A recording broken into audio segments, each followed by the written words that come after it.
Okay, Wheel of Time, Season 1, Episode 7.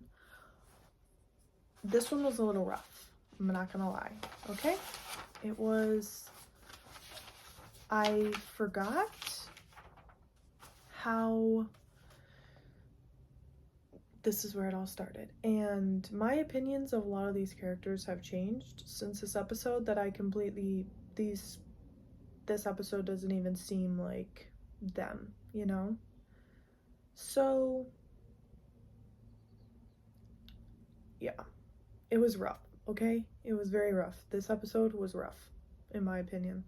I would give it a low score if I was scoring it.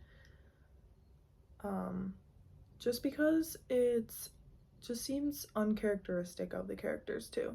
But I mean, maybe we need to see some of this to be like from the screen perspective and be like, yeah, this isn't really it. This isn't it. But yeah, okay, so the crew, all the kids, minus Matt, because Matt stayed behind, show up to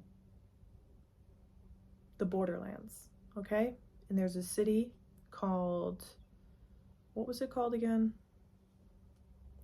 Faldara, okay? And it's a city that's watching the gap, okay? It's watching the gap, which is between the two mountains, a trench kind of thing. And they use the Waygate to get there, and the Waygate is like a scary place that's dark and everything's like, where did Loyal go? Oh my gosh, Loyal helped them through the ways, but then he was like gone. But like that dark stuff that came and was like whispering lies in their ears, that was so intense. Again, I like that kind of image of like a black thing whispering bad things to you. Like, that's kind of how mental things work, mental conditions. It lies to you, okay? But you can tell when they come out of the ways, it's like they're physically okay, but they're just mentally like, oh my gosh, they're like just been told all these lies, whatever. Okay, so, but yeah, that's Manchin, and that's the black wind that comes and lies to them. And I gotta connect everything to the Hunger Games, so this reminds me of in the second Hunger Games book where Katniss is in the games and she's being swarmed by those birds that are like, Katniss, Katniss, like, right? They're like, oh yeah, it's like the sound of like her family members being tortured or something. Psychotic.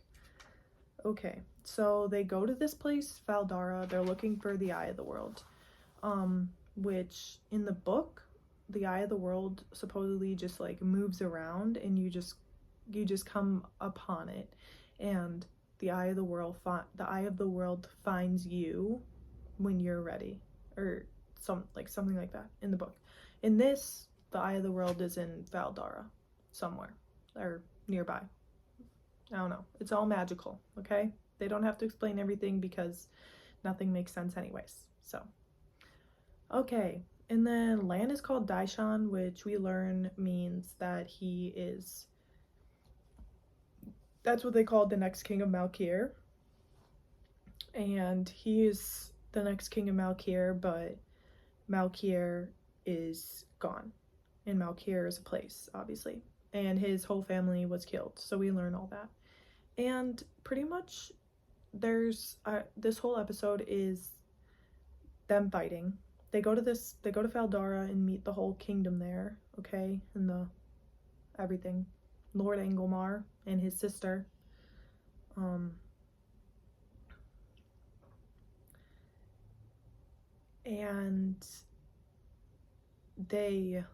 then everybody is just sleeping together, right? Because they think that, well, they have this fight first, right? They all are fighting because they don't know if they should go to the Eye of the World if they're gonna die, and they all fighting. And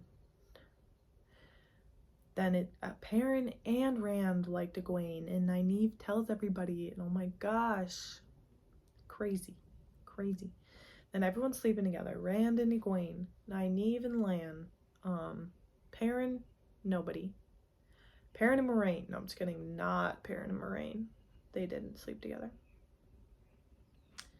Oh yeah, they meet Min, the seer, who can like see the future kind of.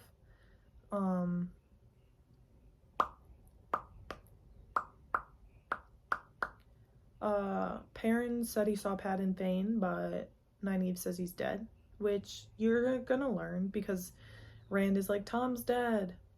And from what I know, okay, yes, Tom is dead, but if you don't see a dead body, they're not dead, okay? What Min sees of the kids. Min sees that Perrin has yellow eyes. Rand is rocking a baby. Moraine's like, whose baby? She doesn't know, obviously. It's just him rocking a random baby.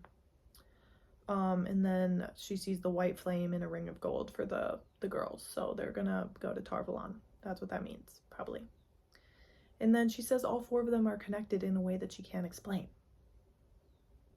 Wow. And then she issues a prophecy for Moiraine. I see the Amyrlin wearing full regalia. She is going to be your downfall. So that's really good. That's really good for Moiraine. I'm sure that's very uplifting and hopeful and exciting for her to hear.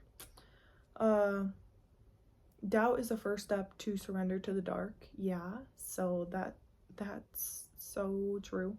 Okay, look, I didn't choose okay, Moiraine says this. Look, I didn't choose this path any more than you did, but I will follow it because I must, because I know what is right. And then everyone's like fighting. They fight and discuss and blah, blah, blah. Oh yeah, Lan, they have a semblance of choice. That's all they need. So yeah, Moiraine is like, you can come with me or you don't have to come with me. And we ultimately don't know who the dragon is, but if you come with me and you're not the dragon, you'll probably die. So that's good. So yeah, Moiraine and Lan got their little thing going. Moraine's like, I like the wisdom, you know, Lan. And Lan is like, you're my reason for living and dying. Okay, whatever. And then Nynaeve later is like, now I understand why you bonded to Moiraine, because you were a baby without a family and you were a king without a kingdom, and now you belong to her. So now you belong. I'm like, that kind of is mean, but okay, yeah. I put Lan and Nynaeve sleep together. Rand and Egwene sleep together. We learn about Daishan, which I already said. They always flash the heron-marked sword of Rand. They don't really talk about it in the show, but in the book, they take every chance they can get to mention the heron-marked sword. They'll literally just be writing a sentence like, yeah, we went to the store and then Egwene was there and Rand with his heron-marked sword. And then they ate apples and hugged each other. So, like, the book is really making a point about the heron-marked sword. I don't know what it means, but it's important, okay? Because it's said a lot. Rand is still having nightmares. This, in the books, at the beginning of the books, Rand is, like, finding out that he's adopted by Tam, his dad. But in this, Min tells him that he's adopted, and Rand's like, I was adopted. I was adopted. Yeah. And then Rand is the dragon. They kind of show some things how he comes to that conclusion. I forget. And then he goes to Moiraine and he says, okay, I'm the dragon. Let's go to the Eye of the World. Moiraine says, all right, let's go. Moiraine masks her bond with Lan, and then Moiraine and Rand go to the Eye of the World together. And then the show ends with them like going in and then everybody else being like, where did Moiraine and Rand go? I don't know why they decided to just go them two together, but we'll find out in the next episode. So I'm really proud I was able to put everything of this episode in one video. I'm gonna do the next episode in the next video, probably tomorrow, and then I'm gonna start the books, I think, because this episode reminded me where I was like, yeah, none of this is them. Like, none of this is even them. So, yeah. All right. Bye.